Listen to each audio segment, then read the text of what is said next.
evening. This is a meeting of the Tinton Falls Borough Council being held January 16th, 2024. This meeting hereby called to order. Would the clerk please read the open public meeting statement? Pursuant to Section 5 of the Open Public Meetings Act, adequate notice of this meeting has been provided by posting on the bulletin board at Borough Hall and by notification to the Asbury Park Press, the Newark Star Ledger, and the New Coaster at least 48 hours prior to the meeting and filing with the Borough Clerk, all on December 19, 2023. Thank you so much. May I ask the clerk to call the roll? Ms. Buckley? Here. Dr. Dobrin? Here. Mr. Manginelli? Here. Mr. Nessie? Here. Mrs. Clay? Here. At this time, I would like to invite everyone to join me in reciting the Pledge of Allegiance. I pledge allegiance to the flag of the United States of America and to the republic for which it stands, one nation, under God, indivisible, with liberty and justice for all.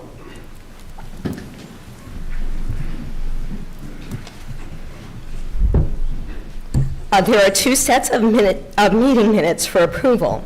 May I have a motion to approve the December 19th, 2023 regular and the annual Board of Health meeting minutes? So moved.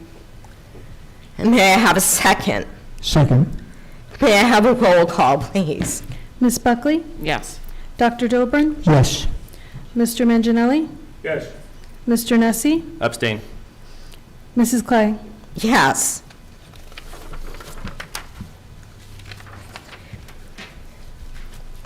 Before we move on to our regular reports for this evening, I would like to invite County Commissioner Director Thomas Arnone to come up to the front for an update on the Monmouth County Reclamation Center.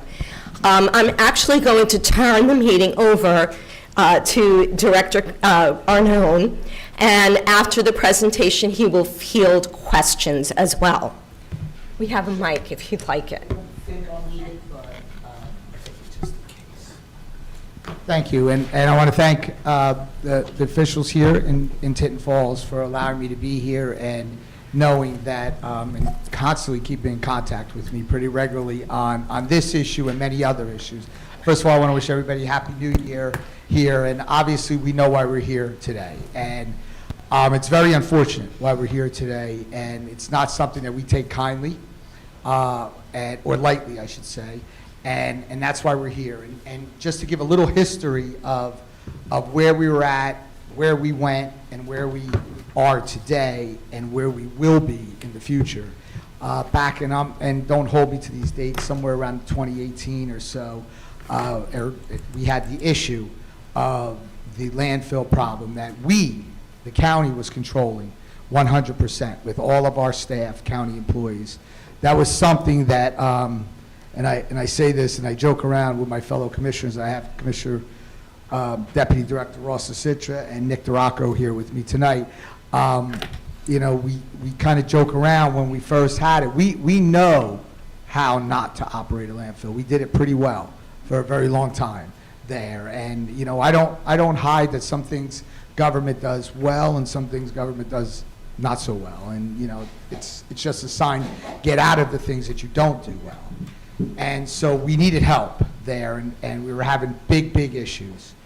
And you know, at the end of the day, and I will not put out to you that I know absolutely anything about a landfill there. At the end of the day, we rely on our professionals to give us the information to correct any problems and run a smooth operation. And when we decided to make that move to privatize the management side of the landfill, we looked at providers that could be able to manage it and have an experience with that.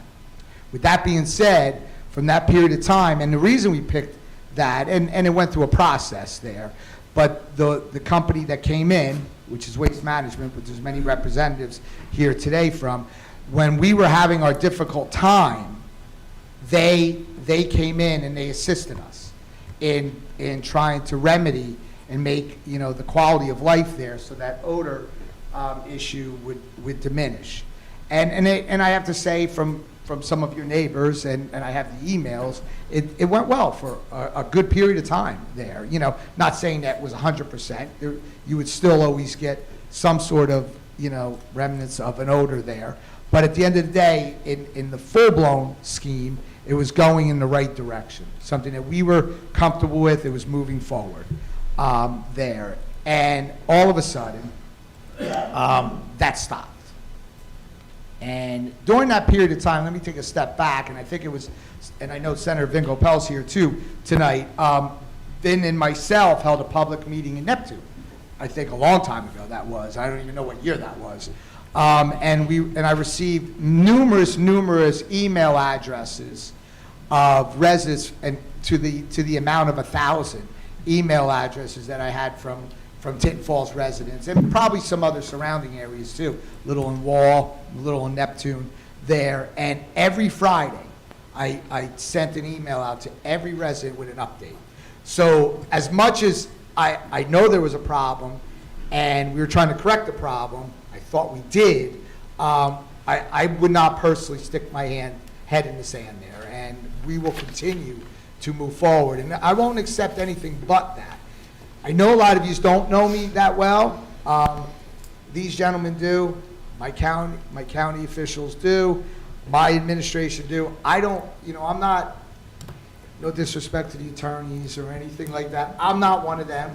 I'm a street guy, a landscaper guy. When I get mad, I get mad. When I'm angry, I get angry. And these gentlemen will tell you to the right. And I have, for the last few weeks, been very angry. Very, very angry. And they saw the effect of it, each and every one of them. At the end of the day, I own a business, okay? And I know the way you operate a business is you operate a business for success. And you take nothing more but that. And that's what I expect. Here, that's what my commissioners expect. They know that's what we expect.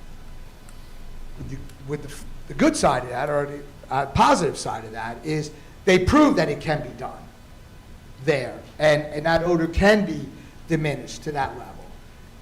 I have the trust and faith in them. They gave me a presentation. They knew how upset I was there on a regular basis. I will tell you, when I get an email, and on the stack of Bibles, when I get an email during the day from an upset resident, it gets forwarded right to them. That response better go back to that resident there, not from me. Listen, I mastered how to not operate a landfill. I did it very well. For a very long time, we did it, and we got out of that business there, okay? But we put it in the hands that the people that can operate it. And I have the confidence that they can. They have to give us a plan, and they have to make you guys, the people of Tinton Falls, because listen, at the end of the day, I live in this region too. Neptune City, okay? But majority of my family live in the Neptune area, the Wall area. I have to listen to my relatives complain to me. I mean, I don't want that there whatsoever. It doesn't quite go to Neptune City, thank God. It doesn't. But at the end of the day, it does go to my relative's house. When I have my mother-in-law call me, my father-in-law call me, and tell me, it's not something that I want. Okay, at the end of the day, but I promise you this, I stand here in front of you like I did in 2018, that I would make it better. I didn't know how I was going to do it, but it was going to not be acceptable. I've been here 14 years, okay? The landfill was here well before me. I inherited the landfill, okay, there. But the one thing I didn't inherit was to continue to make the quality of life here in Tinton Falls and the surrounding areas acceptable for you guys to have that quality of life. And with that being said, you know, we're going to take questions, probably a lot that I won't be able to answer because I don't have the background to answer those questions. But please, listen to this presentation here of what the future is going to be here. But let me also state here, I also don't accept the future plan. I want to know what it's going to be tomorrow. And that's what I know each and every one of you want to know. What it's going to be like tomorrow. How's it going to get better immediately there? So, with that being said, I'm going to call representatives from Waste Management up to give a little bit of an explanation on what has changed over the period of time here, there, and how to remedy that period, how to remedy the next phase and stage. Thank you, Commissioner Arno. Council, ladies and gentlemen, good evening. My name is Scott Perrin. I am the Area Director of Disposal Operations for WM's Greater Mid-Atlantic area. So our area includes Eastern Pennsylvania, Delaware, New York, and New Jersey. And in that territory, I oversee the landfill operations across 9 individual facilities, Monmouth County being one that we don't own, but we do operate under a contract with the county. With me this evening representing WM are John Walrab, our Director of Government Affairs, Ian Moore, who is our Gas Operations Manager, who has direct oversight over the well field at the landfill itself, Paul Bramillo, who is our Senior District Manager, who has multi-site management responsibilities, including Monmouth and Burlington County landfills, and Fred Brown, who's a District Manager for both Monmouth and Burlington County landfills. Before we get into the presentation, I just want to start by opening up with a sincere apology for the current odor situation from the Monmouth County landfill. We're very proud of the work we've done with this site over the last couple of years, and really since 2019, turning around the performance of that site and really corrected some of the odor issues that existed before we got involved. We're extremely frustrated with where the performance of the site is today, and we just want to let everybody know that we're working hard with the county to make sure we address those issues going forward. And we have a good solid plan in place to make sure that this is prevented in the future. So with that in mind, one thing I wanted to sort of respond to in some of our direct conversations with residents is what's really changed since 2019 till today, and why you're having the odor issues all of a sudden. So some site information here. As you can see, over the last 5 years, the county's accepted about 400,000 tons a year, or just about 2.1 million tons since 2019. That's relevant because the fuel source here, the things generating the landfill gas, which is the waste mass in the facility, has grown pretty substantially since the 2018 timeframe. I'm sure everyone here has been at some point dealing with this unreasonable weather pattern that's settled in since November timeframe, where it's just been one rain event after the other, with not a whole lot of drying time in between these events. Particularly ratcheted up here at the site in September, as you can see that big spike in the trend, where we got nearly 16 inches of rain that month. So in our industry, we view that as sort of like a catalyst month, because typically what happens when you get a rainfall like that, rain is one of those contributing factors that can help generate landfill gas. It can help do it at a much quicker pace than what would normally occur. We also thought it would be good to sort of give you a trend on the rainfall over the last several years, since 2014 until 2023. As you can see, in 2018, there was a spike in rainfall, which no doubt is the reason why it sort of coincides with some of the previous other issues in that time frame. And you can see sort of that increasing trend over the last 3 years, but a pretty good spike, jump up in the annual rainfall total in 2023. So, and the majority of that rainfall, by the way, actually about 50% of it came within the last 100 days of the year. So it was hard, heavy, fast since September all the way through to the end of the year, and we're still dealing with some of that residual weather pattern here in January to date. Just thought I would provide some facts on why landfill gas is generated at a facility. So landfill gas is just the natural or a byproduct of the natural decomposition of waste. So the organic content in the waste starts to degrade, and in that process, or in that chemistry or the biology in the landfill, it releases a landfill gas. Rainfall is a catalyst for that event. So if this were a dry landfill with no water being injected into it whatsoever, no rainfall in the region, it really wouldn't generate much landfill gas. It just helps mix everything together in that waste mass, creates the environment where the microorganisms break down the waste and start generating the gas. Type and quantity of waste are also important, because you wouldn't typically expect landfill gas to be generated at a construction and demolition debris landfill.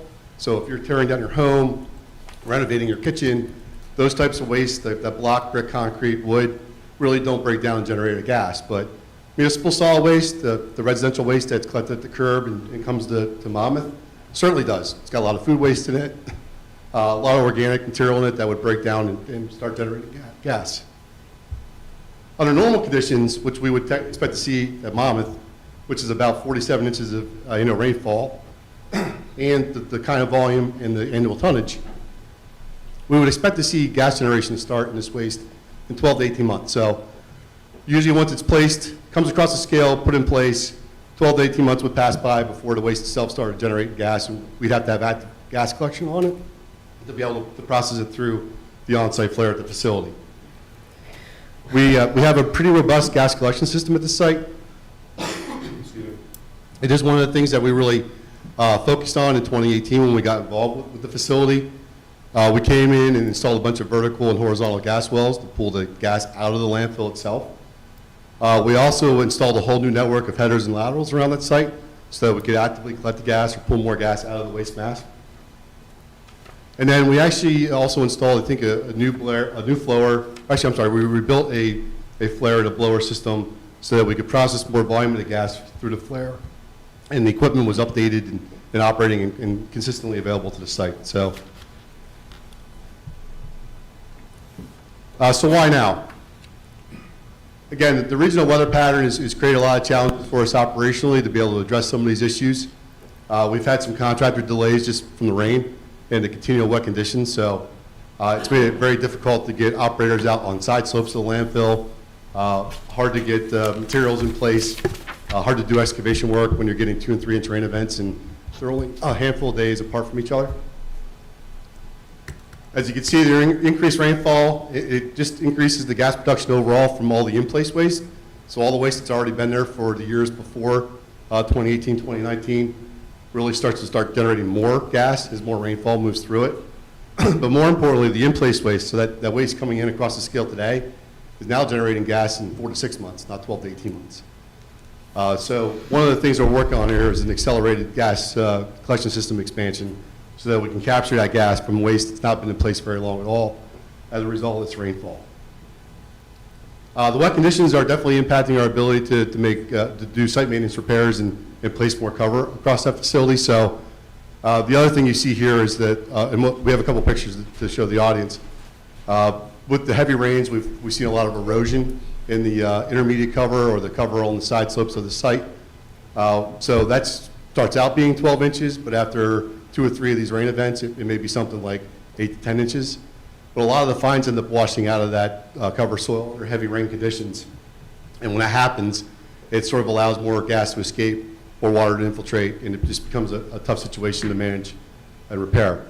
Now, we've been trying to do this throughout, but as you can imagine, if you put a bulldozer on a side slope, a 3-to-1 side slope, and the material's superly wet, we've had to stop doing work because the operators actually slid from the top of the slope to the bottom of the slope when they try to get on it with the machine. So there is a little bit of a safety factor here. We don't want to get anybody hurt trying to do this either, but sometimes it's hard to get that equipment out in the side slopes to make those repairs.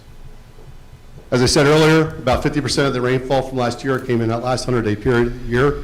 So it was very much towards the end of September all the way through to December, with December being another key month with about 10 inches of rainfall, which is not typical, obviously, in this area. You would expect it to be between 3 and 5 inches at most.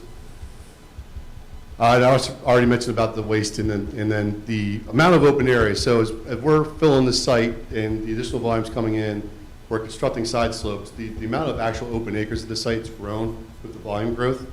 So one of the things you're going to see here is a strategy about how to manage that going forward in a phased and a controlled manner. So we'll get to that a little bit later in the presentation. Since I don't know who all has visited a landfill or toured a landfill or is familiar with some of our industry jargon or some of the features that we install, but the picture on the left shows you a drill rig. So this is the rig that we use to actually come in and drill a vertical gas well within the waste mass. And what that does is it drills down anywhere from 50 to 100 feet deep in the waste. It's a 36-inch wide borehole, and we put an 8-inch perforated PVC well casing inside that borehole. And then we backfill around that with a very coarse aggregate stone. On the top of that, there's a wellhead that goes, so there's a second picture on the next page I'll show you. So similar to a vertical well, which is drilled down through the waste and we can pull the gas out of the waste mass, there is what we call a horizontal collection system. So at prescribed heights within the waste mass in the landfill as we fill, we'll install a horizontal pipe, which is basically a vertical pipe just laid horizontally. It's perforated, we put vacuum on it. But this allows us to collect gas pretty early out of the waste mass before we get to that 12 to 18 month time frame when we would expect it to start generating gas. So on the top of a vertical well, there's this wellhead configuration that gets placed on top of it. So there's a blower at the flare station that applies negative vacuum, or it just draws the gas out of the waste mass as it operates. So there's vacuum headers and laterals throughout the entire site, and it goes to each individual well location. And at those well locations, we have ports on the wellhead, so our gas technicians can determine how much vacuum we're applying on the well, what the gas quality of that well looks like, and whether or not they need to increase the vacuum to pull more gas out of the well casing itself. Took a picture of this well in particular because this one's also equipped with what we call a dewatering pump.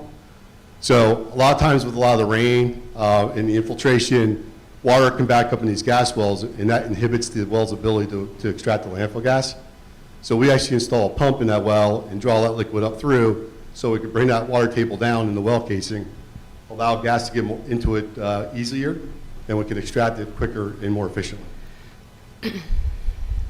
The picture on the right is actually a ultra-low emission enclosed ground flare.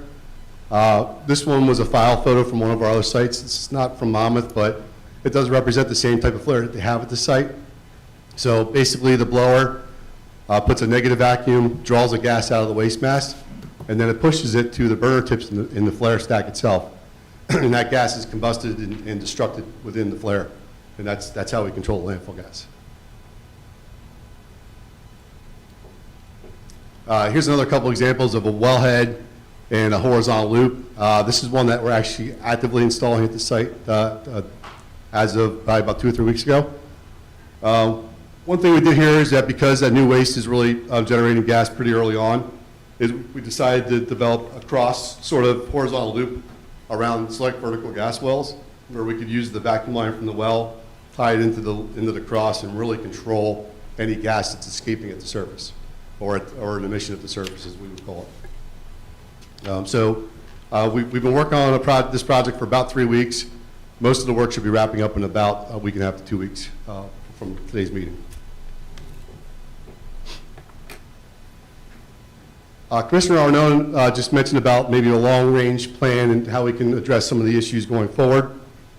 So stub this to 30, 60, 90-day plan or program. Most of what you see in the immediate action has already been sort of implemented or is already in progress. We do use an odor control product here called Neutralene.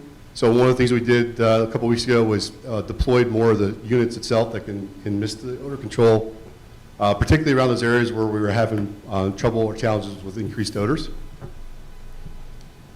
We've been working when we can to replace and repair the intermediate and daily cover material from all the erosion and wash. Mentioned about the horizontal gas collector that's currently under construction at this site. And we were able to adjust vacuum across the entire facility because there are 3 separate disposal units at the site. 2 of them are pretty old and have been closed for a while, but we were able to adjust the overall system vacuum, or the ability to pull gas from the open landfill, the active landfill, and increase the overall gas collection efficiency from that site. We were having some issues with the stormwater ponds just because of the frequency that the water was cycling.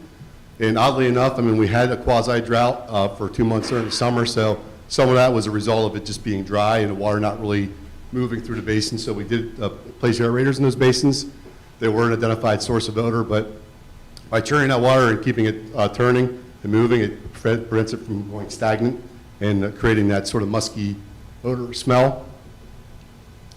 And then on the next slide, we're going to talk a little bit more about long-range capping plans, but we're working on a fill sequence plan, so our operators can know exactly where to fill, so that when we get to a point where we're going to do one of those long-term projects, whether it's a final cap or a rain tarp, we'll have enough area maximized to be able to do what we can in coordination with the county. Over the next 60, 90 days, we're going to work on the any additional expansion of the gas system, possibly drill some new vertical wells as we go around and monitor the surface emissions at the site. There is a backup flare at this facility that can only run for a few hours a quarter under the current permit, but one thing that we're sort of planning for, and we would expect to see, that because we've had all this rainfall, we're going to see an increase in the overall gas generation at the site. It could be anywhere from 20 or 30% increase, so we want to make sure we have enough flare capacity to control it when that happens. Somewhere out there in the future, can't tell you exactly how far, but we want to be prepared ahead of time to address that issue. And then we also want to look at these basins because they are infiltration basins, the way they're designed. So if there's any heavy laden sediment at the bottom of the basin from all this rain and erosion, it won't allow those basins to work as they're designed. So one way you can address that is to go in there. Hopefully we get a dry period where we can get in there and clean out the basins and reestablish just that infiltration design feature so the water doesn't get stagnant and create that odor source. And this would be the long-range plan over anywhere 90 days and out, because there's a little bit of design involved with these projects. So one option that you can do to landfill is what we call an exposed rain tarp or temporary cap. And that's just basically taking a geosynthetic plastic material, placing it over the surface of the landfill, and anchoring it around select areas. And what that allows us to do is keep the stormwater out and actually extract more gas out of the landfill. So we can draw harder on those wells with that cap in place, because one thing we don't want to do is pull in too much oxygen or atmosphere into the well, because that could create a potential subsurface issue. But when you have that cap in place, you avoid pulling the air in at the surface when you pull harder on a well. And then the site ultimately, when it reaches its permanent grades and elevation, will have to go through final capping. Here, it's very similar to the rain tarp, where it's a geosynthetic plastic liner, but on top of this, you would typically place 2 foot of protective cover and then some sort of organic soil in order to close out the site and cap it. So if you see 2 of the older disposal units at this facility, those sites have been closed and capped, and they're all grass and seeded, and they're maintained and cut, and that's final cap.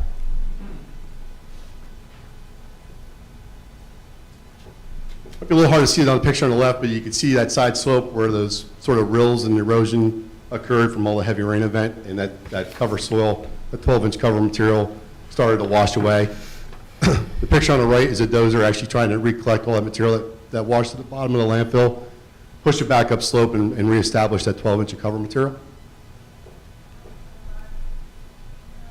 In the event that we don't have enough material to recover from the rain event, we'll just supplement or add more cover to the outside slope. So kind of what you see on the left there is the application of new additional cover material on top of fixing what was there.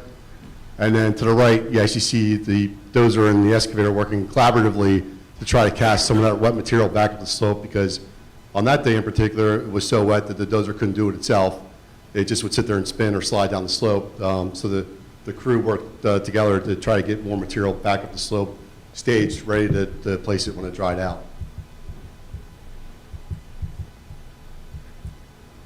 This is an example of sort of phased capping, as I mentioned on that long-range plan slide. The material to the left is completely exposed geomembrane cap. The material in the middle in this picture is actually the same geomembrane cap, but it's got a product on it called Wind Defender. And that's actually just like a little grid, plastic geogrid. And what that does is it actually prevents the wind from tearing the cap or destroying it. It works pretty effectively. And in the far back of this picture, you can see the vegetation. That's where final cap was installed at the site. And you do this because you want to keep the amount of open area you have at the landfill generally under control, because the bigger it gets, the harder it is to maintain, the more susceptible it is to potentially generating gas odors in the area. And then this is just another example that gives you an idea about the phased capping approach. So it's a little hard to see, but in the back right-hand corner of the picture out in the horizon, that's actually the active working phase for this facility. But the exposed membrane cap on the top was installed because they're moving away from an area that they weren't going to fill in for a while. And this was the right way to sort of approach the long-range management of that open area, install a cap, prevent the stormwater erosion and damage, and also collect the gas more efficiently. And then you can see below it, anywhere where there's green grass growing, that's where areas of final cap were installed. The site reached its permanent grades and elevation, and they went ahead and installed the cap increment as they were filling the site over time. So I'll open up to any questions. I know we went through quite a bit of technical items here, but go ahead. Yeah, I just want to grab answers a little bit to that. And I think it's important to also say that, you know, we made a decision back in 2018 to either sell the landfill and have the landfill owned by another entity, or own the landfill and to have somebody manage the landfill. This is a perfect example of why I'm glad we did what we did. And the reason for that is because then the accountability still is on the owner, and we are the owner of that. And quite frankly, not to shy away from it, we're the ones that own it, and take nothing away from Waste Management. I don't mean that they would do that, but if they did own it, it would just be going to them. But at the end of the day, you're our constituents here, and so we're going to hold them accountable to every phase that they do. The one thing that we didn't touch, and maybe you could touch a little bit about it, is we are about to embark on a project with New Jersey Natural Gas. We will be the only public, I guess I would say this right, public government entity to do this type of project, which will be an enhancement environmentally for the whole region, plus it should give some sort of benefit to the gas collection system. I mean, you're more of the expert in that, but shouldn't it? It should. It should. And so we've already gone through the contract with them, and that's a county initiative working with New Jersey Natural Gas there. So that's just another project that we're working on there. And going back to when we had 60 employees, county employees working there, because they were all run by the county employees. We had to really balance it out well, because obviously I had a lot of things that we had to look at. We had to look at obviously making the quality of life better for the region, plus the employee base that we had, that they were going to continue to be employed. So we worked through a process where literally, don't hold me to this, but I think it was somewhere around 62 employees that we had there. At that period of time, 58 of them got relocated in other positions that we held while we were going through this process through attrition of retirement or just for whatever reason leaving the county. 2 of them retired because they had the age to retire, and 1 individual, I think, came and worked for you guys. To be honest with you, or something like that. That's what I heard. I don't know where that individual went. But so we had to balance that. So there was a process that we had to go through. But now we're at a point now where all it's about is answers of just making this work here. And if I have to do what I did before, probably against the wishes of my assistant in my office, send out 1,000 emails every Friday to give updates, I'll do that. I'll make sure that I request an update from Waste Management. I will get it, and I will disperse it to each and every resident in the county. Because, I mean, at the end of the day, I sincerely apologize. I mean, that's all I can say to you is I apologize. I don't run the landfill. I wish I did. I wish I could say I did something in there that I knew a little bit more about. But at the end of the day, I apologize for that. But what I will tell you is I promise you that I will 100%, like I did in 2018, stay focused on our management company, and that's Waste Management, which I have to commend each and every one of you on your response to me. I'm sure you cringe when you get those messages from me there. The thing that's a little bit different than the last time is I'm getting those calls from Ocean Township. I'm getting them calls from Neptune. Okay? Shrewsbury. Yeah. Oceanport. I'm getting those calls. The one thing I will tell you on all 4 of those towns that you just mentioned, commending your mayors, because each and every one of them called me on there. So that's a problem, and it needs to be corrected. But it doesn't, I know the long-term plan is there, but the immediate plan has to be there for now. And I guess any questions to the part of the actual site itself?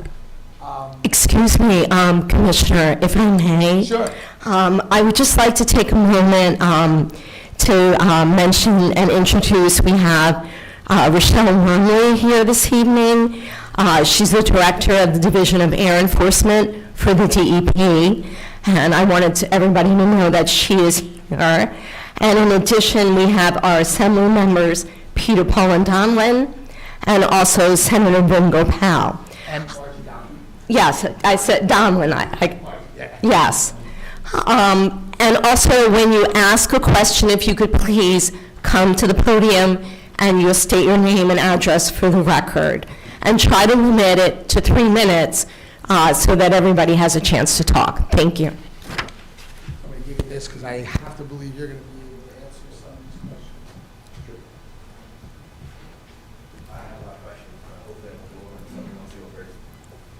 questions. My name's Ryan Mickinger. I live at 133 Cheyenne Street in Tinton Falls. Thanks for being here, Mr. Ron. Sure, thank you. I remember you back. Yeah, you know, I've been involved here, so I think I have my facts straight, but you guys can check me, okay? No. So, I appreciate you giving that presentation, Scott. I believe that's your name? Yes. Perfect. So, just so I know, the site was commissioned 1970, right? I think so, yes. I'm And getting some heads being shaken by. 1974, It was opened, and it was slated to close in 2020, correct? Excuse me? It was slated to close in 2020? we're supposed to close before 2020. It was supposed to close before 2020. Because we're in a situation now where Tinton Falls is not the same town that it was in 1970. There's a big influx of people, especially since COVID. It's a great commuter town. It's a great town. As the presentation said, they're receiving a lot more waste than they were. This is not, we're trying to put 20 pounds in a 10-pound bag. It's just not, it's not working out. So I think that, do other counties in New Jersey or that you deal with send waste to rural places where it doesn't really affect people in this manner? Yeah, so one of the challenges I have in my region is a lot of these landfill facilities are actually near heavily densely populated areas. In many cases, there weren't many folks that lived around these sites back in the 70s and 50s when they opened, but now they do. So it's not uncommon to see a site like this with a lot of residential development right around it. Right, but other, Are there sites taking trash from the rural areas? Can you answer the question? there's counties that send their trash to other places that don't affect people as much. Is that There are correct? counties that have transfer stations that send their waste to other locations. And is that what the original rail system was built in the dump for, is to bail and rail that? Was it originally a transfer station, or was it used as a transfer station? Yeah, I don't know if it was a railing operation, but they would bail and take the waste up to the working face bail at the site. It was At the never an site. off-site consideration, as far as I know. Would that system be eligible to move that waste to a different area? I don't know if I can answer that. I mean, I don't know if I can answer that now, but that's why these are, you can, again, email me those if you could. Sure, that's good. If we don't answer, that's all right. I have plenty of questions, so we can go on. I'll email you that. Right, so I think personally the land needs to be closed, it needs to be reclamated, and there needs to be a new solid waste plan implemented, likely bail and rail. I know that property taxes go up, but everybody that I talk to is okay with property taxes going up a couple $100s, maybe, in order to make sure that the health of the constituents is sound. So I have 2 kids, I have 2 little kids, many people here do. We want to make sure that we're not going to be in like a CB-GAGI situation in Tom's River where 20 years from now, what's going on? Questions about the Nutriline. That's a proprietary product, correct? yes. Do we know what's in that? There is a material safety data sheet, or SDS they call it now, not MSDS. But I saw that, and I saw 2 conflicting ones, and one looked like it was pretty bad. So I'm going to hope it's not that one that I saw. But does that carry on the wind? Does that get into the community system? I mean, it can carry in the wind because it's sort of a particle that what it's supposed to do is encapsulate the odor particle in the air and drag it to the ground level. Yep. So if you overuse it, it can carry and you could detect it. How far away? I mean, if you're overusing it, you could probably detect it out, 150, 200 feet beyond the perimeter landfill, but that's generally about as far as it would go. But we try to run the system because it's primarily concentrated with water, Understood. so that it's working effectively but not carrying all site and creating it. It sounds like you're maybe overusing it, though, because we've increased the things that spray the chemical around the site of the dump, correct? No, because, so I only mention that because with the gas work that we did over the last 4 or 5 years, we actually stopped using the product altogether. We didn't need it. We were controlling the odors through the gas system. Nothing was getting off site, but we started implementing it again just because the increased gas production, and that was an early way to try to resolve the odor issue. But it's not something that we try to rely on as an operator long-term to control odors. Is the smell harmful? I mean, look, so landfill gas is a lot like natural gas. And I don't know who here has natural gas service to their home, but landfill gas actually has natural mercaptans in it, similar to what a gas company would inject into a pipeline. It's that one thing they put in there so that you can actually smell it. But natural gas, pipeline quality gas is like 99.5% methane to 99.8% methane. That lasts a little bit to make it 100. It's typically the mercaptan, so that if you have a leak in your home, you'll be able to detect it right away, so it's at low concentrations. But things like hydrogen sulfide can be very detectable at low levels, concentration in the air. And that's dangerous. Not at detectable levels. There are definitely certainly health standards, but, When you say detectable levels, though, so we wouldn't know if it was at a dangerous level? well, no, you'd be able to smell it, plus it would be at a dangerous level. But just simply smelling it is not an indication that you're at a health impact level. There's been talk about air quality monitors put around the site. Are you open to that? Is that a county thing? I mean, that's something that we would definitely entertain. Have other landfills used those? Yes. And I think that would be prudent. I think that would be a good idea. I actually think the site does do some perimeter monitoring already. I thought we did, and I just didn't want to say that before, just from reports that I received back. So Can we see those, or can the public see those? if we do, I don't know if we did. I just thought I did. I don't know the terminology of what the landfill is, but it would definitely be something we check into, that's for sure. A while ago, years ago, Phase 3 failed, right? And there was a leachate issue with the surrounding water system of Monmouth County?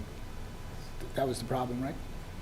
Yeah, that was sort of shortly before we got Yeah. involved, but I do recall that being a potential issue. Correct. So I believe that was the issue with postponing Phase 4. So Phase 4 hasn't. No, postponing Phase 4 was the approval process. The approval process because of the failure of the lining, or just in No, something? it's just, so, not to defer that question, that we're kicking the can down the road a little, but that 100% was because of being held up in the regulatory part there. That has already been approved, the Phase 4 components. When was it approved?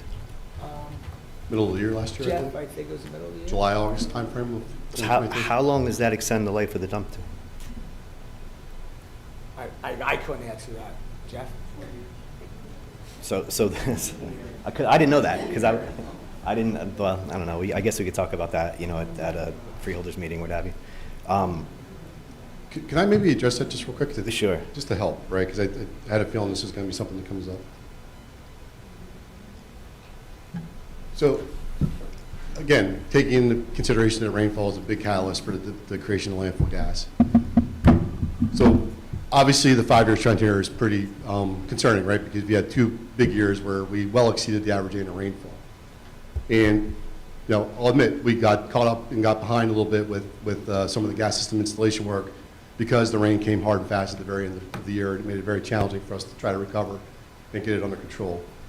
What we're trying to do with the county long-term is that now that we see this has become more of the norm and not less of the untypical event or random event, we're going to try to get this operation to the point that we treat every year like those spike years, where we do our phased gas installation more than once a year. We try to break projects over to spring and fall.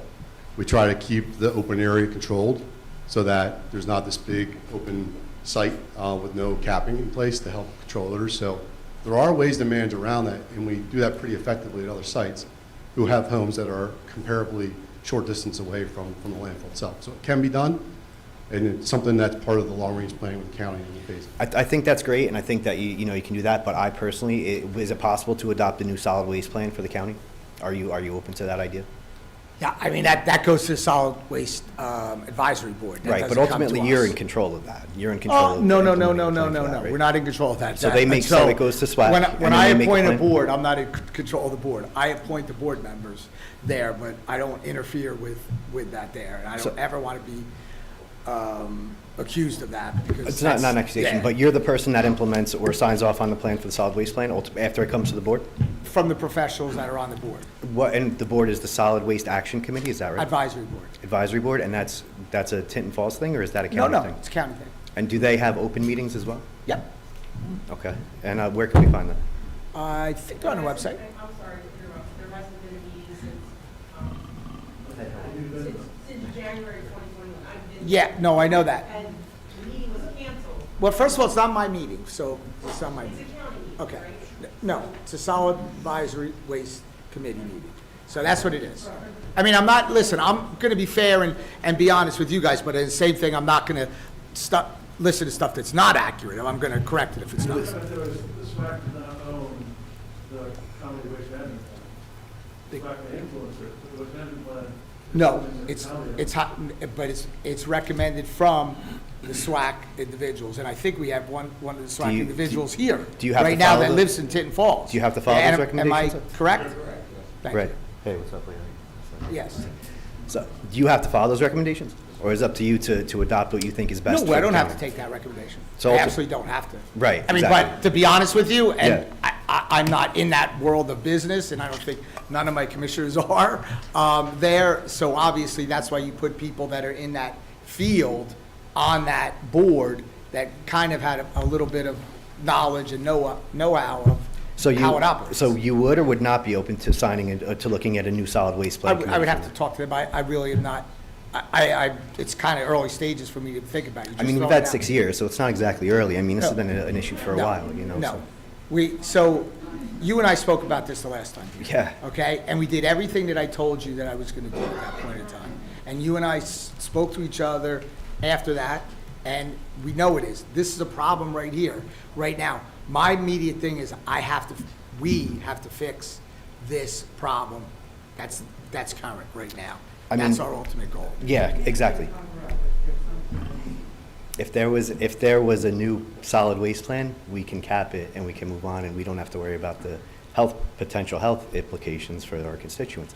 And so we talked about it, but I have dump reports going back every year to 2018. So it's not like it was fixed. It was still there, and it was still an issue.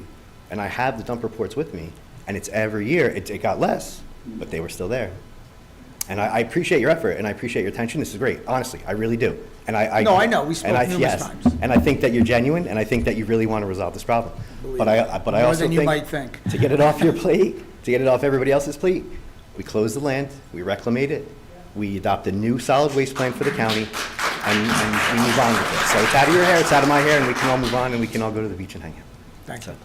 Thank That's you. all I got. Thank you very much. Thank you. Thanks. Good seeing you. Would it be possible, if Director Wormley, would you be willing to comment on the health issue question that was raised by this last individual? He had asked about the gases and any health issues. I mean, I would have to turn that over to. Yeah, I was Health Department. asking- Would that- I'm sorry. Unfortunately, I'm with Division of Division of Air Enforcement. Basically, the air permits come to the department, and the permitting group looks at the potential emissions that could be emitted from the facility. And basically, if they're deemed approvable, then they approve the permit. But I cannot specifically talk about the health component because, again, my area of expertise is enforcement. Okay, thank you.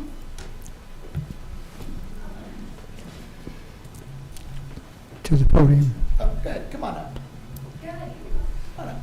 Either one. Good evening. My name is Janet Porter, and I manage the Jersey Shore Premium Outlets located at 1 Premium Outlet Boulevard, Tinton Falls. Our mall currently is doing quite well. Our traffic is strong. We're 100% leased, which is great for a shopping mall in 2024, almost unheard of. One of the only headwinds I face is this odor issue.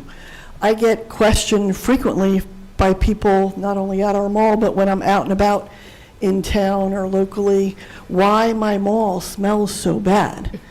And, you know, to a shopper, if you're living in southern Tinton Falls, you know what the issue is, but 98% of my shoppers do not live in southern Tinton Falls. So if I was a shopper, I would assume it was a mall issue, and people do assume it's a mall issue.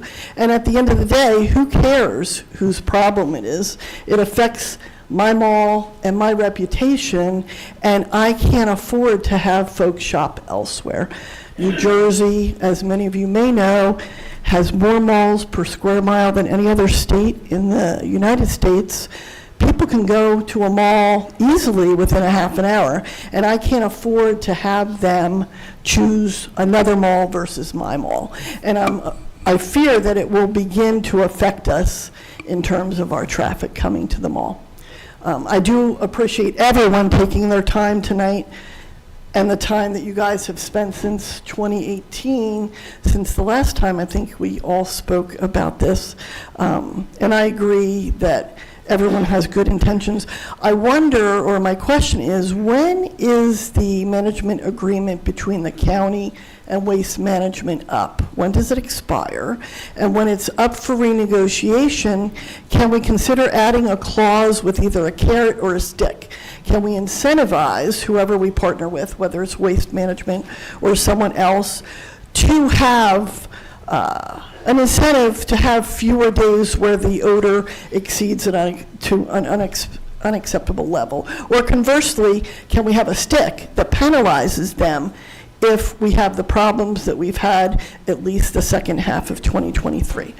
500,000 people roughly came to visit my mall, our mall, in fourth quarter, mainly November and December, and at least half of those 500,000 shoppers think that my mall stinks, because half the days in November and December, the smell was bad and definitely noticeable.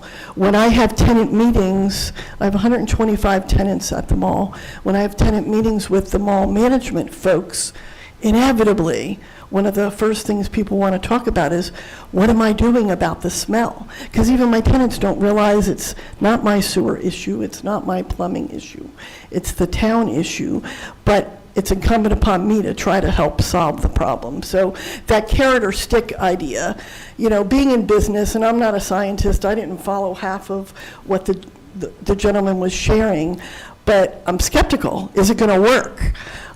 In business, when something is failing, you offer a carrot or a stick with your partner. You want to be a good partner, but we all want to be on the same page in that it's not only personally rewarding when we solve a problem, but financially it's rewarding, either from a positive standpoint or a negative standpoint. Thanks for your time. Thank you.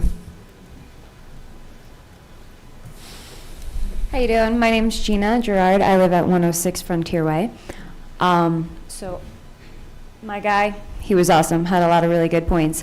I'm actually curious how many people in this room have noticed that they have more sinus issues, gastro issues, and stomach issues recently. Oh, okay, so I'm not the only one, so maybe we should Aaron Brockovich your asses, because clearly something's going on. I've lived in my condo for 10 years. I can no longer drink my water. I had a filter. I had to buy a $600 system to be able to drink water, because there's something wrong with my water. You can't tell me there's not something wrong with my water, because every time I drank it, I had to go to the bathroom immediately. Does anybody else have an issue with their water? Because I can tell you that I do. I have sinus issues. I can't breathe. The days that the stink is so bad, I feel like I have a sinus infection every other day. I own a gym. I'm an extremely healthy human being. I cook all my food. I don't go out to eat.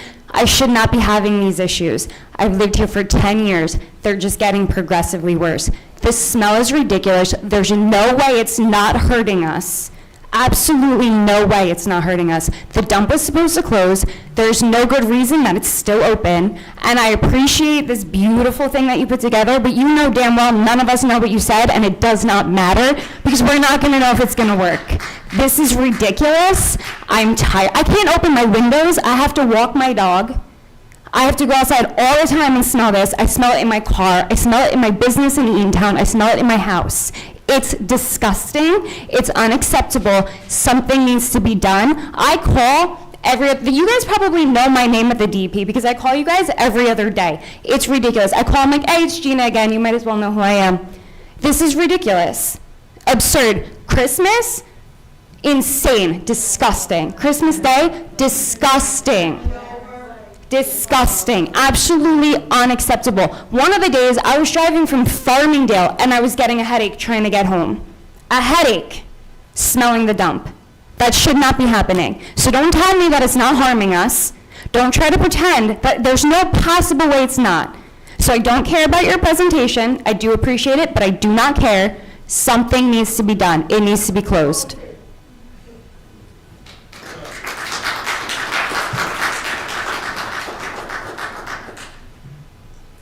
Good evening, ladies and gentlemen. Rich Klein, 13 Horseshoe Court, Tinton Falls, Fox Chase. I was here the last meeting, and these people heard my song and dance. I've been here 21 years.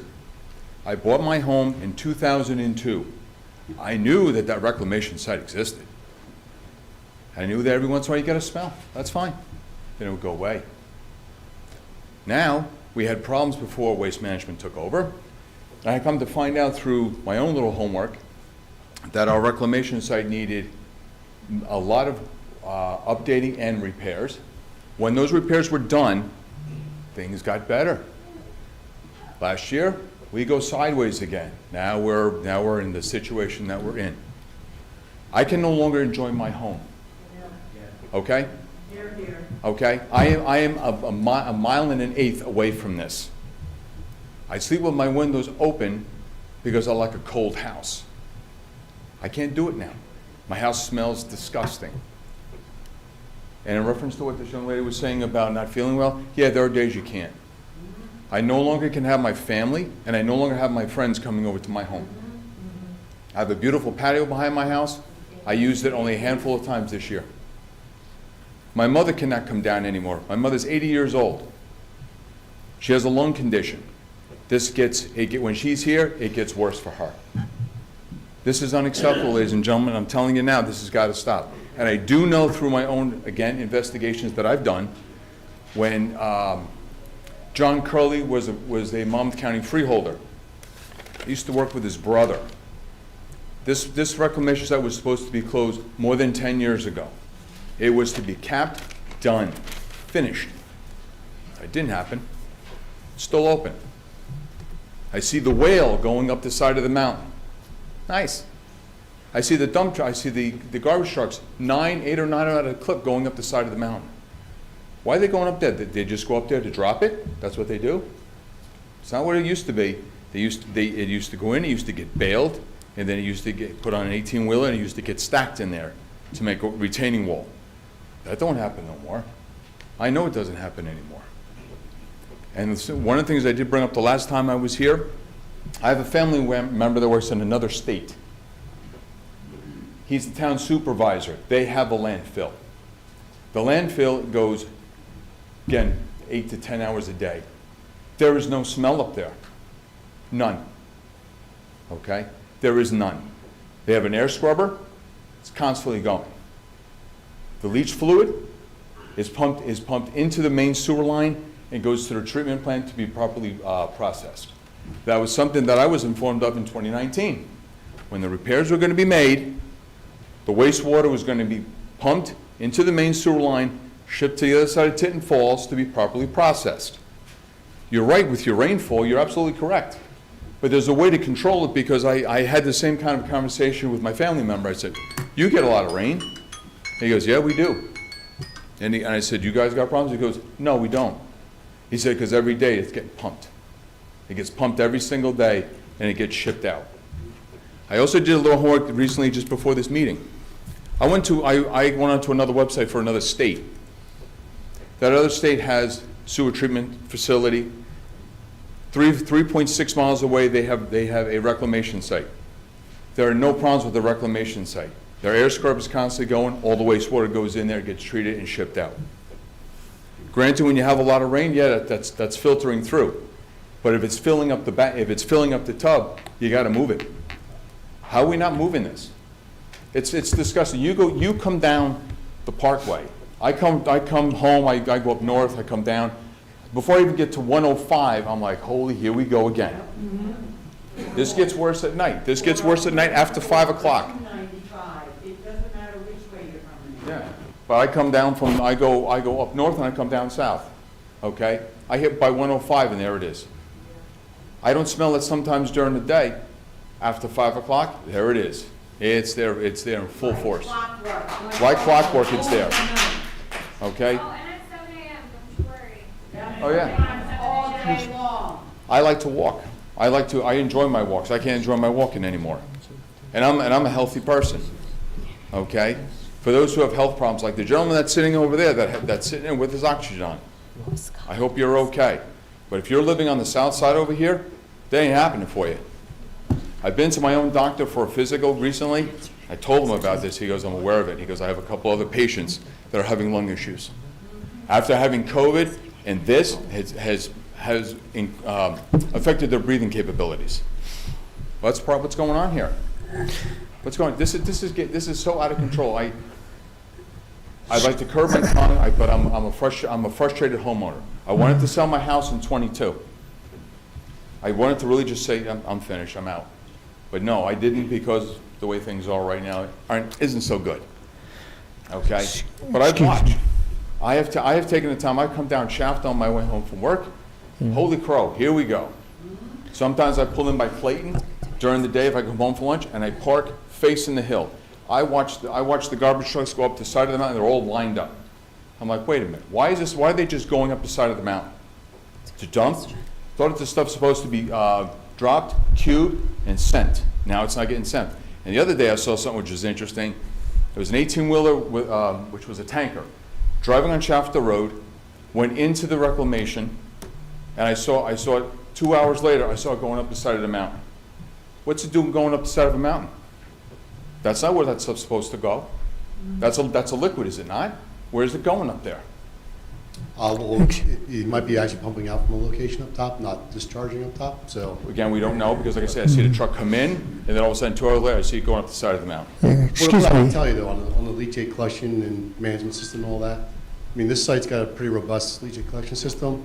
One of the items that we did help the county work through was the on-site wastewater treatment plant. Those upgrades were completed early part of last year. We did activate the discharge permit with TNSA, so there is liquid going to them every day.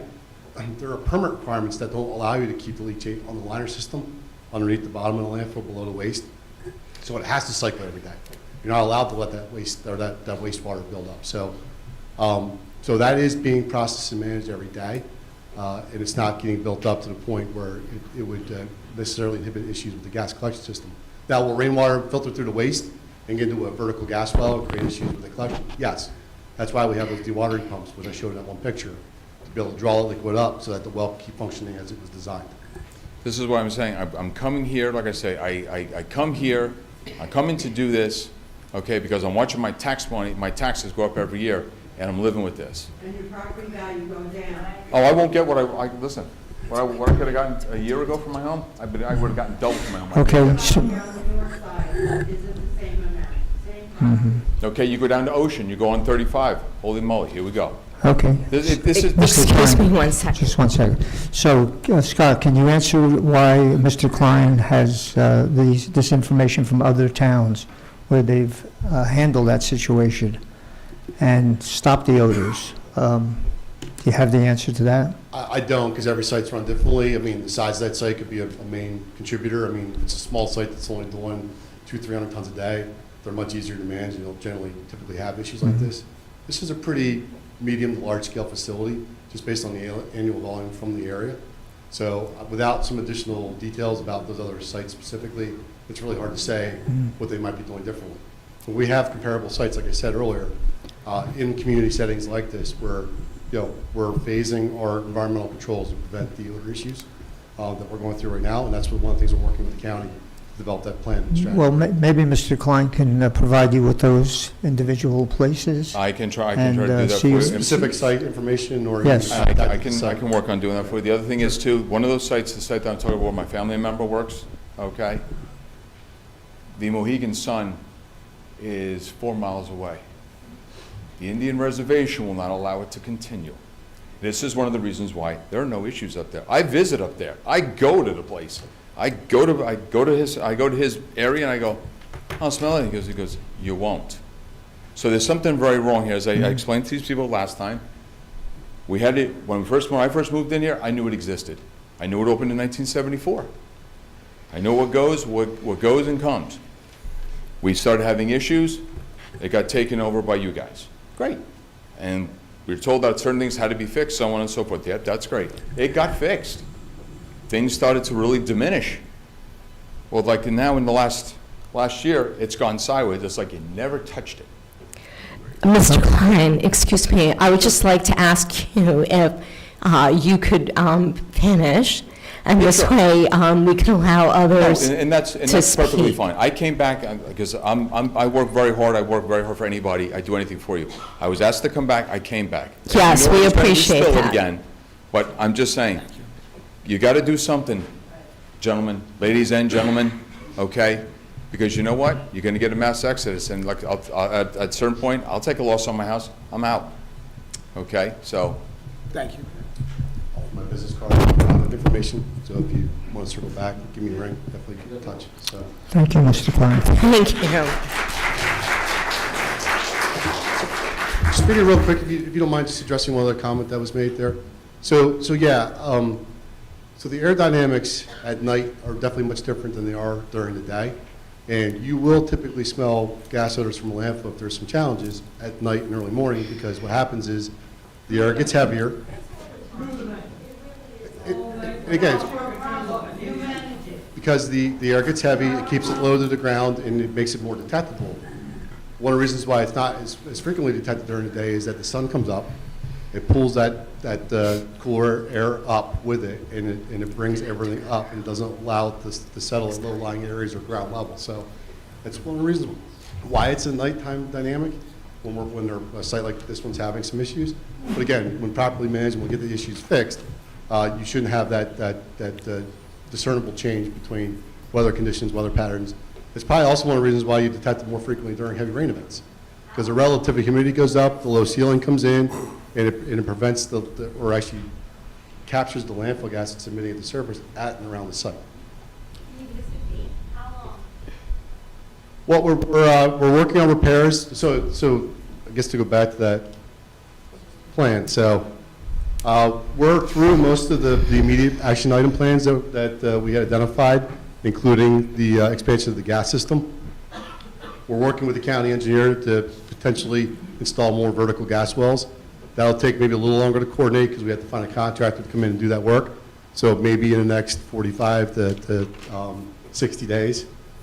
The capping projects are a little bit more involved, and there's a lot of material that has to be ordered to do those projects, so those are probably more of a early summer type project as far as planning and coordination. But we're working as quickly as we can in partnering with the county with the recommendations and the work, and trying to get this work schedule accelerated so we can get this problem back to what it was before this issue crept up at the end of last year. Thank you. So I guess I'll take the podium. My name's Andrew Luchnick. I'm here from Ocean Township on behalf of my neighbors in that town to let you know that the odor is not limited to Tinton Falls, and it's problematic in other towns neighboring the area. I love my neighborhood. I love my neighbors. I love that I'm in walking distance of my daughter's elementary school. But I hate that I can wake up in the morning and it smells like landfill outside, and that walk to the school with my little girl going to first grade is spoiled by your landfill. And I don't want her to grow up thinking that there are multiple types of weather, including rain and snow and sleet and wind and stink. That's not appropriate for the children in our community. So that's kind of the point of rage I want to get off my chest initially, but I had also composed something pretty eloquent to read to you upon coming here. Most of it you already know, and it'll probably be a waste of time. And there's so much more to unpack from what we've heard here from others. They've already said it and learned more about the approval for Phase 4 and other details that I think we need to explore some of that. You mentioned that that was the recommendation of the Solid Waste Advisory Committee. And I wanted to ask you, Tom, Mr. Arnone, Call me, Tom. is there any screening for the members of the Solid Waste Advisory Committee to see if they have financial interests in conflict with their participation in that committee? Well, and I'm going to actually leave that up to my attorney there on how we picked that. Mike, could you assist with that? Sure.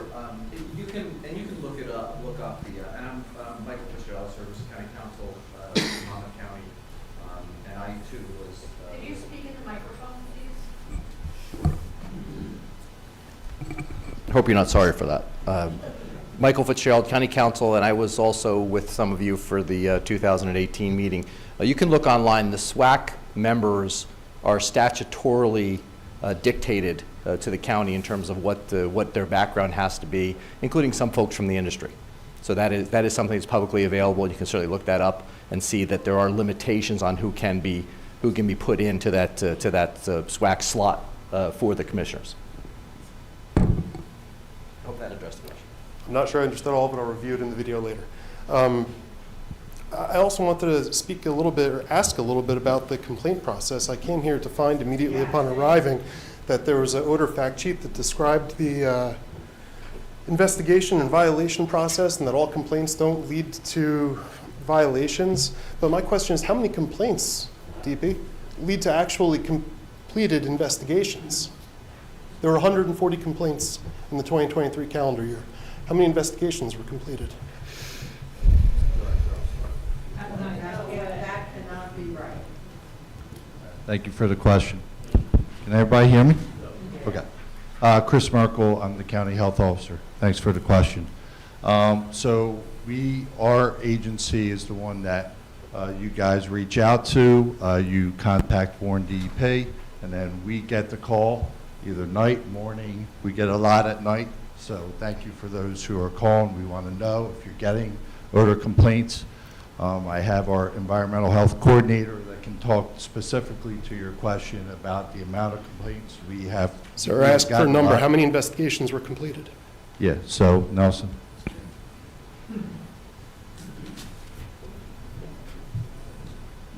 Okay. In January 2024, which just started, we have 125 odor complaints called in to Monmouth County. Not all of those are landfill odors, but the Monmouth County Health Department has completed 77 investigations of those 125. Is that 77 complaints you've responded to?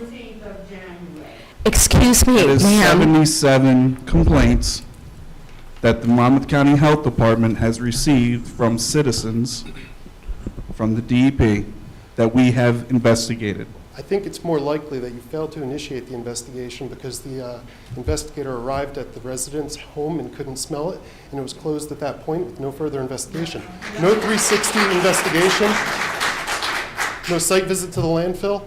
So to tell us you're going to control the odors in this landfill in phase 4 is preposterous. You don't even know if you have perimeter odor detection systems, and you're telling us it's going to get better? The complaint process isn't working, and you need to do better. You need a perimeter system that can detect in parts per billion, because that's the threshold that humans can smell hydrogen sulfide and similar landfill gases. Thank you, sir. That would be waste management. We don't do the detection system. So Thank you. Sir, before you approach the podium, at 9 o'clock, we're going to resume the regular council agenda. But what we would like to do is, since you've mentioned that you expect to be through most of your action items in 45 to 60 days, that we will revisit this in 45 days and have you come to us with an update of where those action items are. In addition, we'll keep the communication open with our residents so that we can also have a handle on what's happening with the process. But 45 rather than 60, if that would be acceptable. That's fair. Yes. Yes, sir. Good evening. Bill Kiesler. I live at 71 Edgebrook Court. I've been a resident for almost 41 years here in Tinton Falls. I've got a question kind of for the county and kind of for waste management. But does the current contract to operate the landfill, does it include any ongoing monitoring, if you will, of hydrogen sulfide escapes at the boundary of the landfill? Jeff, I know you know a lot of details of the contract. We do. So Jeff, the NJDEP has got this requirement that landfills have to keep hydrogen sulfide below 30 parts per billion at the boundary of the landfill. And I just want to know if there's any part of the contract that includes monitoring that for compliance. Well, it's a state regulation. So we do monitor the smells on a weekly basis as we're required to do by permit. So I want to be a little more. Go ahead. A little more specific. So when Alberto Santos up in Kearney successfully closed the Keegan landfill, part of the consent order was to have the Keegan landfill install, I'll say, a fence of hydrogen sulfide monitors that were run 24/7 to verify compliance. Now, I think NJDEP imposed that on Keegan. I'm asking if our contract with WMI includes any sort of a fence of 24/7 hydrogen sulfide monitors either on the westbound side, eastern side that I'm interested in, or the western side that the folks in Coles Neck might be interested in. No, we So don't- how do you measure compliance with 30 parts per billion at the boundary of the landfill? We have a Jerome machine, a sensor, a Jerome, Okay, all right, and that is used on a weekly basis to measure at the perimeter, So- going around the perimeter and taking measurements. so once a week, someone walks or bicycles or moves around on the perimeter? Right. How does that handle the transient nature of weather and wind and whatever is going on with the day-to-day operation of the landfill? Well, That seems to me to be a guaranteed way to not measure what's important to the residents. I understand what you're saying, but all of the results that we have had from all of the monitoring that's been done for the number of weeks that we've done it have registered 0. Not on, as far as hydrogen, as far as hydrogen sulfide is concerned, those measurements have been 0. So, I want to be, so you're going to the boundary of the landfill once a month, Once a week. once a week. You've got a Jerome meter, it's measuring resolution maybe 5 parts per billion, 1 part per billion, but you're measuring 0. Yes, sir. And these aren't OSHA measurements, these are, the instrument is accurate to read the 30. It's recalibrated all the time. Okay. And so then, from your perspective, there's no correlation between the odor complaints and hydrogen sulfide emissions? We've not seen any evidence of that now, Okay. so far.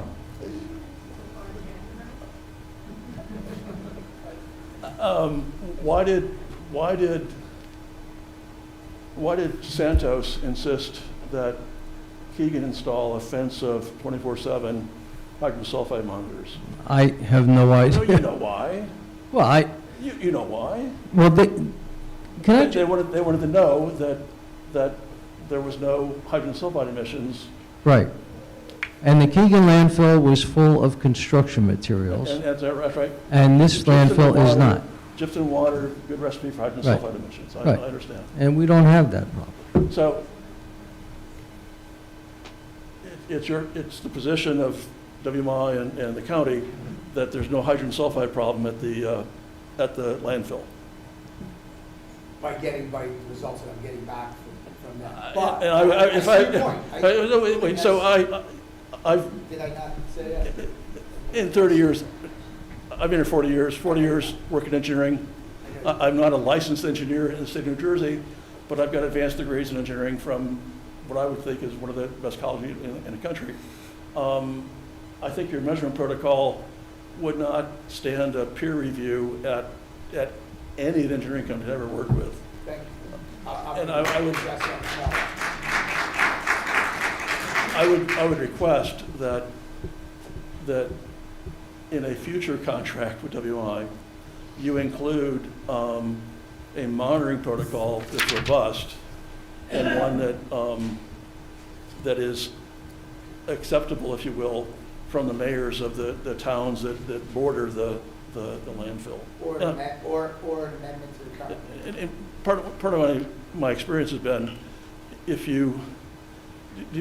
easy to measure something and get no result, but if you don't measure it, okay. So. I got you. I know where you're getting from.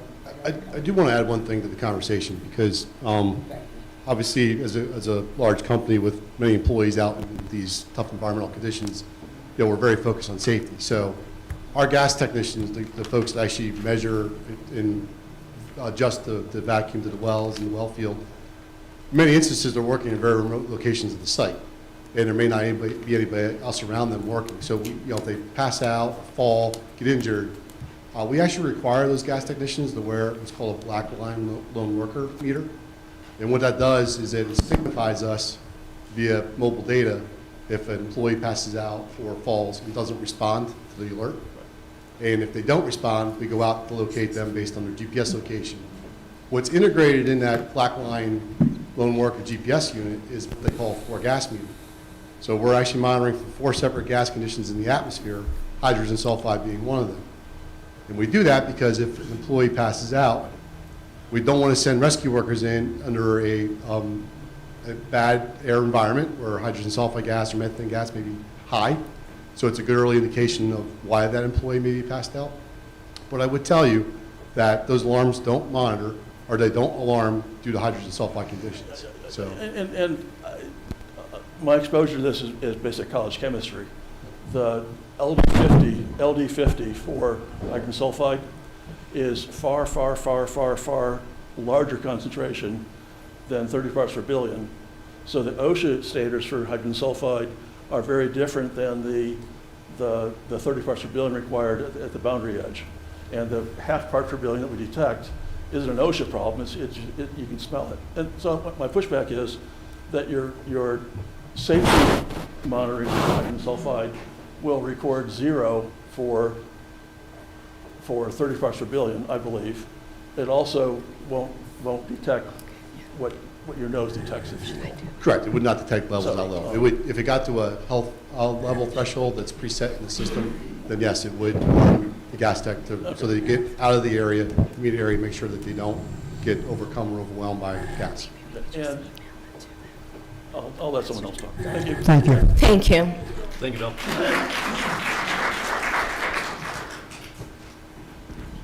Hi, good evening. Michelle Simon, 71 Madison Court. I have a couple questions to kind of follow up with Commissioner Arnone, and I want to thank everyone for doing their presentation this evening. It was very informative. I, too, am not a scientist.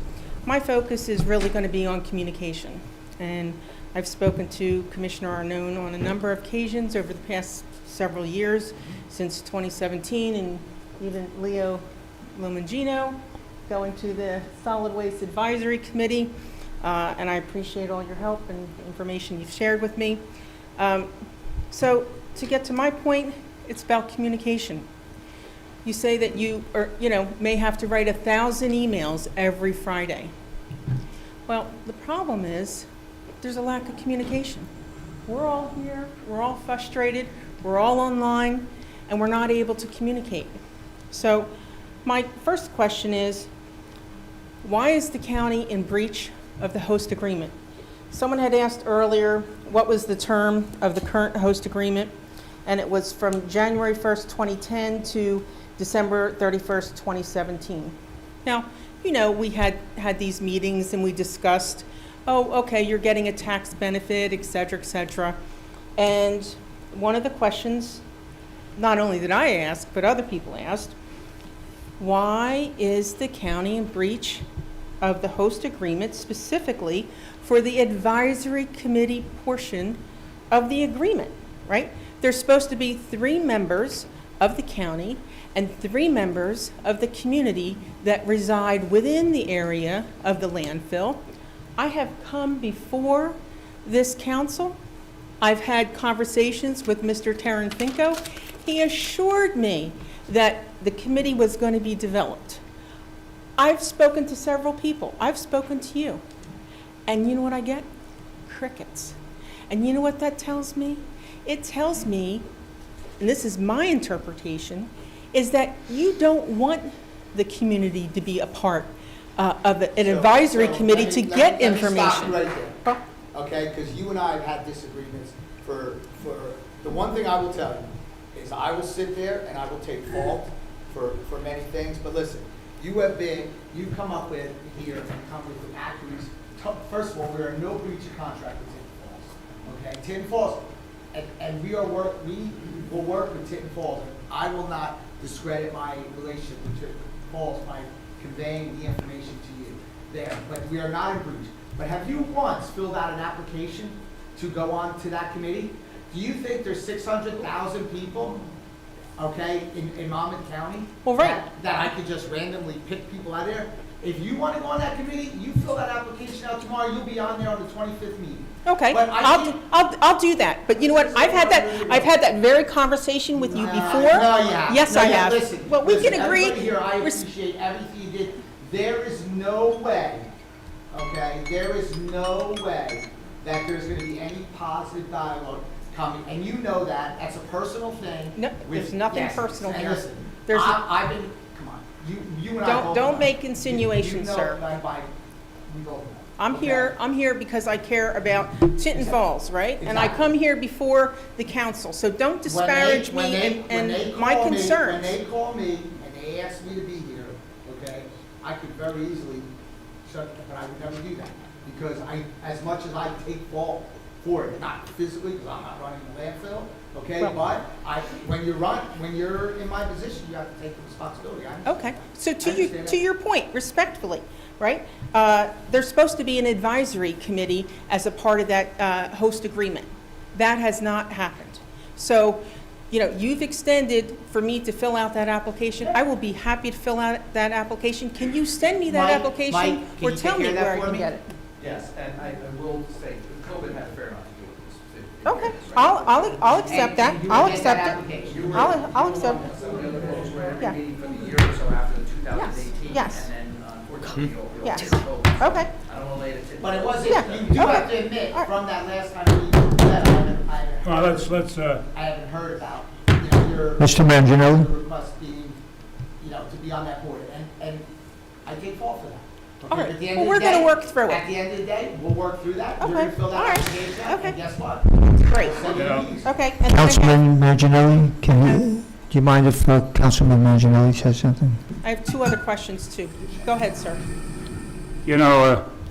2024 marks my 10th year on the council. I've been here a number of times. I've heard the same rhetoric from the political folks trying to get reelected. I've heard all the technical stuff. But these people are living in a stink. That's all that counts. That's all that counts. And then they follow what they're supposed to follow based upon this instruction sheet. They sent an inspector recently who said the solution was get the rail system working again and we'll ship it to Pennsylvania. That's like a screen door on a submarine. What are you doing? And then he says Neptune has solved their problem because they spent money and Tinton Falls has done nothing. And you're really kicking us in the crotch over here. They've got nothing to do with this. I have his name, but I don't want to make it public. Come on. We've been listening to this horse for a long time. No wonder they're frustrated. Get rid of the stink, that's all. Don't give us the stuff. We don't care about that. We don't care about all the guarantees the political people are making. Get rid of the stink. That's what you want to do. That's all I have to say tonight, folks. And incidentally, this has got nothing to do with the dump. Okay, so Thank I'd you, just Ms. like to continue on to my second question and third question quickly so that I can, meet the time frame set by Council President Clay. And my second question, which I did bring up earlier, had to do with the SWAC, the Solid Waste Advisory Committee. And so basically, as I mentioned, the last notice was January 21st, 2021. It was canceled, and certainly as you had indicated, all the members are on here, right, listed? So the issue is that there's nothing on there about any meetings. And with regards to it not coming under your jurisdiction, well... I didn't say it did come under my jurisdiction. I said Oh. I appointed the board. Oh, That's what- okay. me appointing- Okay, so well then maybe you can help us figure out what the schedule is for SWAC, right? And when the meetings are gonna be, because in the last time you were here, respectfully, I think it was Councilwoman Buckley who had a question about the Solid Waste Advisory Committee, asking about the schedule and the minutes and whatnot, and you said, and I don't want to quote, but to the best of my ability, right, you said that you were going to check into it and... That was again in 2018 year. No, this was just recently. I think you were here. I think she's referring to the February 17th, 2023. I think she's referring to this February 17th, 2023 meeting where yourself and the administrator and some of the commissioners announced the new proposal to collect glass new transfer. At the end of that, I had just asked, just because you were here, I was curious when I the don't remember that, but... SWAC meeting was. and you just you indicated that, oh, it's still happening, the meetings are still happening, it's probably just an IT issue that this particular page wasn't updated. Mike, could you please stand up a second? That's something that has to be. Sure, and it will be. Answer that, John? Leo.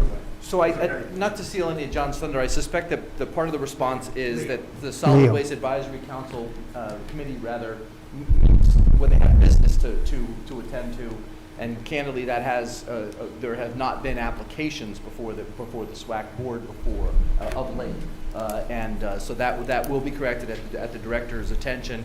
This is not new today. I will tell you that the director and the county commissioners have given us a direction to attend to that, including filling out the full complement of those of that order.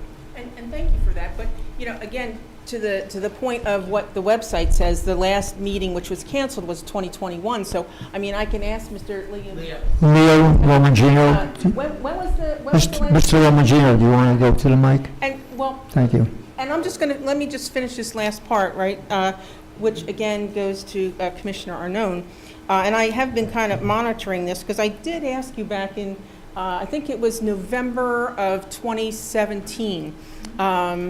And I asked you about the scheduling of the meetings of the Board of Freeholders back then, now Board of Commissioners, right? So as I've been, I'm interested in attending the meetings. But again, I see this year, the board has elected to schedule the county meetings during the business day, between 1 and 2 p.m. And so the county is in the business of conducting the people's business. Why would you schedule in the middle of the day when residents can't attend? Or, as I mentioned to you, scheduling the meeting at 5 o'clock, people are rushing home from work, picking up their children, taking them to after-school activities. Why not schedule it at 7 o'clock or 7:30 like Tinton Falls does? So I just want to put that out there to you. Maybe there can be some consideration for a change in the schedule, and that will help with communication and allow people to come forward and ask their questions, and you don't have to spend your time doing 1,000 emails. So thank you. We can recognize Mr. Romagino for the last question. Thank you, Ms. Simon. Thanks, Leo. First of all, I'd like to thank you all for being here. And I got to tell you, after 30 years in this community and a lifetime in the solid waste industry, everybody's telling the truth. It's a moving target. The landfill changes, the weather changes, the volume changes. Everything you all said tonight was basically, as far as I'm concerned, very, very true. So here's my suggestion. SWAC is not the answer. SWAC had so many other issues. Every municipality in the county of Monmouth, every one of their garbage trucks, every one of their garbage pails, the amount of time we spent on the landfill was minimal compared to the other problems involved with solid waste in the county. It's our town's problem. We should have our own committee. We should get the support from Waste Management and our town hall to bring our message forward. I'll make that volunteer to be available to anybody that would like to join me in continuing to gather the data. Ryan, Mick, Michelle, thank you. You guys have been here forever. Bill Kiesler has more science on it than most people I've ever met in my life. Mr. Arnone, God forbid the day he's not here to pick up the phone and try and make himself available and his team to us. But at the end of the day, it's our problem, guys. It's our property, it's our land, it's our town, it's our children. So let's get together and do it ourselves. Thank you very much for your time. Thank you. Thank you, Leo. At this time, I would like to thank Deputy Commissioner Arnone and the other officials that are here this evening, our residents. We hear you, your council hears you. We plan to follow up in 45 days with this issue. But we're going to now pivot back to council business.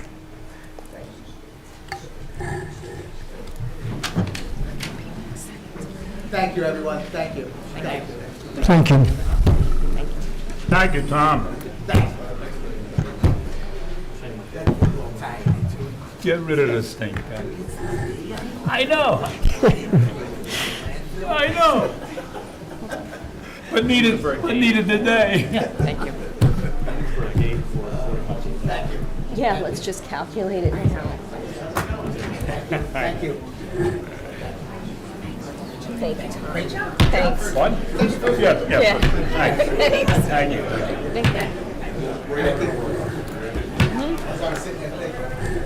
Yeah. I don't remember.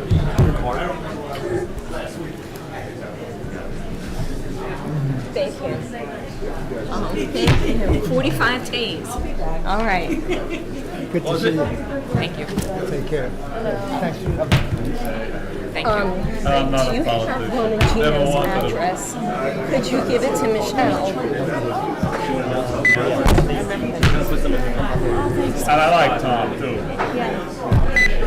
Oh, is he?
To the next part of our meeting. Okay. Continuing with reports. Okay, love you, bye-bye. I'd like to call on Mr. Neff, our borough engineer. Just in case anyone from the south end of town is still listening, we are aware there's been some complaints about the water pressure. So we were just made aware of that last week. I think most people are aware, but some who aren't. The borough does not own or maintain the water system. Any issues with the water pressure should be directed to New Jersey American Water, but we are trying to work on behalf of the residents. We have reached out to the water company ourselves. They are aware of the issues. Some of it has to do with some of the power outages we've had, but they are following up as well and trying to resolve any outstanding pressure issues that arise. Thank you, Mr. Neff. Mr. Fallon. Thank you, Council President. Not much to report. We are working through the 2024 municipal budget. Expect to have the mayor's budget to council sometime in February to introduce in March. That's all I have. Thank you. Thank you. Mr. Tarafanko. Thank you, Council President. The only thing I wanted to address is make everyone aware that we are in communication with one of the concerns that was raised and sent into the Borough Clerk for Mrs. DiMartino. We've been in contact with her on several occasions and provided her with some outlets for her her concerns. That's it. Thank you. Thank you. Mr. Starkey. I have no report for tonight. Thank you. Thank you. Ms. Hutchinson. I have no report this evening, thank you. Thank you. Moving on to council reports. Ms. Buckley. Thank you, Council President Clay. And they've all left, but just for the record, I want to thank everybody for attending from the DEP and the county, and it's great to see so many residents that were here, although they've now left, so, all right. I just have the Environmental Commission, their first meeting of the year will be Thursday, January 25th at 7:30. We're still looking for some members of the Green Team, and the Shade Tree Commission also needs members. So if anyone is interested in any of those things, the volunteer application form is on the homepage of our website, or you can, I'm sure, reach out to any one of us, and we can let you know where that is. That's all for my report. Thank you. Thank you. Deputy President Dr. Dobrin. Yes, this past week, we had a walkthrough at the library with our town engineer, Mr. Neff, and our business administrator, Charles Terafenko. And we had Brian Perry there, Rosemary Kochman, and Ruth Santinelli. Things look good, everything's progressing well, and we foresee the situation advancing, and we're looking forward to eventually having an opening of the library this year. Thank you, Dr. Dovin. Mr. Manginelli? After my swan song, you want more? Yes. I have nothing to say. Thank you. Mr. Nessie? Thank you, Council President. I have no report this evening, but I do want to congratulate the 3 newest members for the Planning Board and our new chairman, Mr. Clayton. So, thanks, and that's it. Thank you. For myself, I would just like to thank our Public Works Department for the storm prep that happened the past couple of days. And also, I wanted to give a quick shout out to Carrie Morgenthaler, the person that coordinates our TNR program. She sends us reports constantly about the work that she's doing. And I just wanted to give her a shout out, even though she isn't here this evening. And finally, I'd like to thank our borough administrator for bringing in the county officials for this evening. I think it was good that that finally happened. We will be setting up a date, as the gentleman from Waste Management said, 45 days. We'll coordinate the calendar, and we'll have an update. And that's it from my report. Okay, moving on to ordinances for introduction. There's one ordinance on for introduction this evening. I'd like to remind the public that when an ordinance is introduced, there is no public discussion. The public discussion for the ordinance will take place when it's up for final consideration. With that, may I ask the clerk to read the title of the ordinance? 2024-1509, an ordinance setting salaries for department heads, statutory employees, mayor, and council. The public hearing will be held on February 6, 2024, or as soon thereafter as the matter can be reached on the agenda. May I have a motion to approve the ordinance, the introduction of the ordinance? So moved. And may I have a second? Second. And may I have a roll call? Ms. Buckley? Yes. Dr. Dobrin? Yes. Mr. Manginelli? Yes. Mr. Nessie? Yes. Mrs. Clay? Yes. There are no ordinances for final consideration this evening. Moving on to public discussion. May I have a motion to open the public discussion? Motion. May I have a second? Second. All in favor? Aye. This is the time the public may comment on any topic of their choice. Please state your name and address for the record and limit your comments to 3 minutes. At this time, I would like to ask the clerk if any public comments were submitted prior to the meeting via email.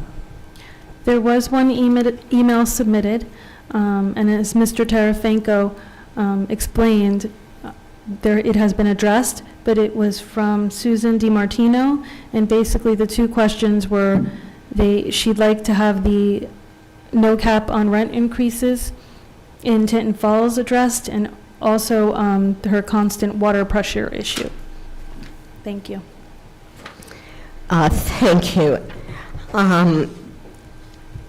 Other comments from the public?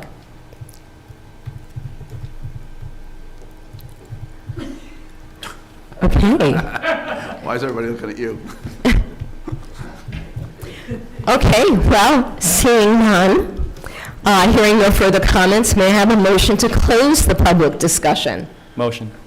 And may I have a second? Second. Second. All in favor? Aye. Does any member of the council have anything to add?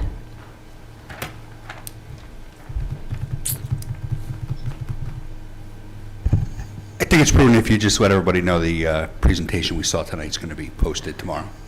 Awesome, thank you. Okay. Now we'll move on to consent agenda. Before we do, are there any items that any member of council would like removed to be voted on separately? No. Okay, hearing none, may I have a motion to approve the consent agenda? Motion.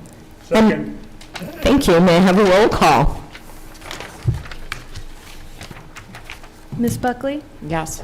Dr. Dobrin? Yes. Mr. Manginelli? Yes. Mr. Nessie? Yes. Mrs. Clay? Yes.